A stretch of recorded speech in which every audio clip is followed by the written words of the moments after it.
Hello, my name is Claire Horn, and I am a concurrent marine biology student here at HPU. Today, I'll be presenting my capstone project, establishing pre-restoration baseline of coral health in Maunalua Bay. Does water temperature variability mediate the balance of coral and algae? Coral reef ecosystems are crucial in ocean health.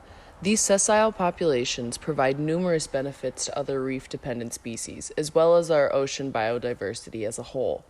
At this point in time, coral reef ecosystems are experiencing bleaching events that significantly alter their health and presence on a variable substrate.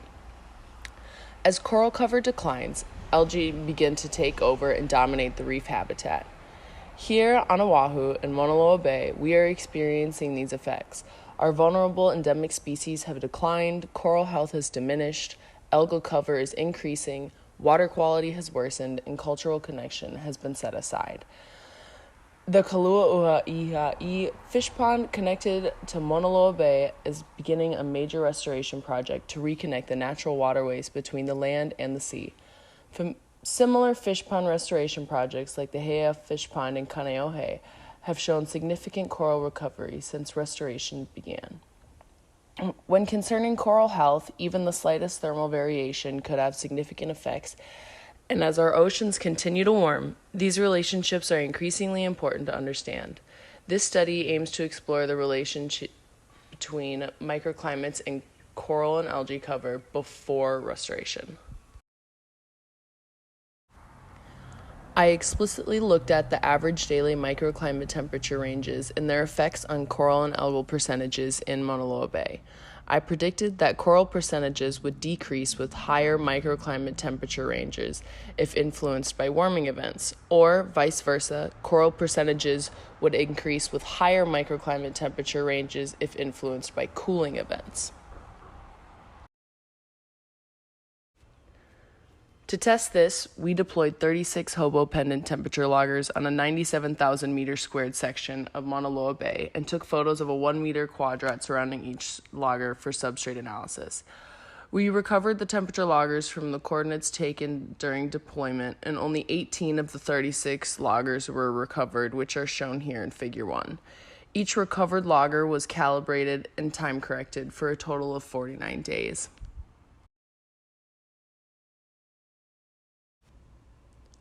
A total of 4 linear regression tests were conducted to see if the microclimate temperature ranges were either warming or cooling events. We set the regression significance to 0.05 to determine if the range was dependent on the average daily microclimate maximum or the average daily microclimate minimum.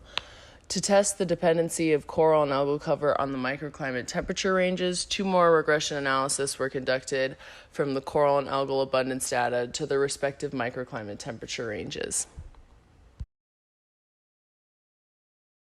First, we needed to identify if the microclimate ranges were warming or cooling events.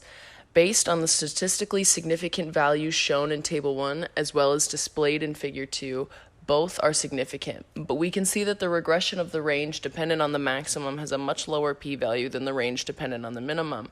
From this test, we can assume microclimate temperature ranges are significantly dependent on the average daily maximum, and we can refer to them as warming events. After noting the microclimate ranges as warming events, the analytical results of the coral and algal cover dependent on the microclimate ranges are shown by the values in Table 2 or are displayed in Figure 3. Only the coral regression analysis was significant with an alpha value of 0.05. This statistically significant value implies that coral cover decreases when subject to warming events.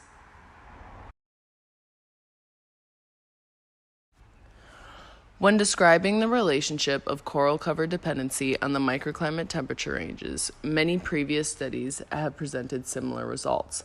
Not only this, but coral species studied in Hawaii follow similar temperature threshold trends as the ones shown in Figure 3. We were unable to produce significance in the relationship between algal cover and microclimate temperature ranges. There are more algal species than coral species present in Maunalua Bay, and variation in specific thermal preferences are much larger for algae than for coral as well. We know that algal cover increases with water temperature, but the species' thermal preferences within our survey area may have been too large to notice within our sample size. The regression trend line seems to be increasing, but it is not statistically significant. Had we specified species during substrate analysis, more variability could have been accounted for. Overall, we were successful in completing the goals of this study: to create a baseline dataset for coral health in pre-restoration Maunalua Bay, and we have also gained a better understanding of coral and algal thermal variation on small spatial scales in effort to apply them to larger spatial scales.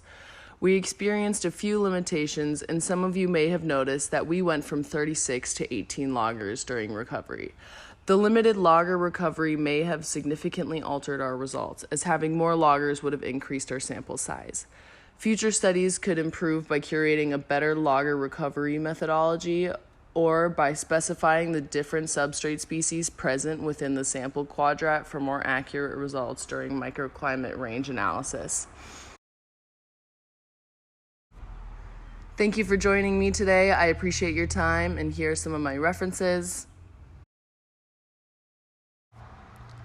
I look forward to answering your questions.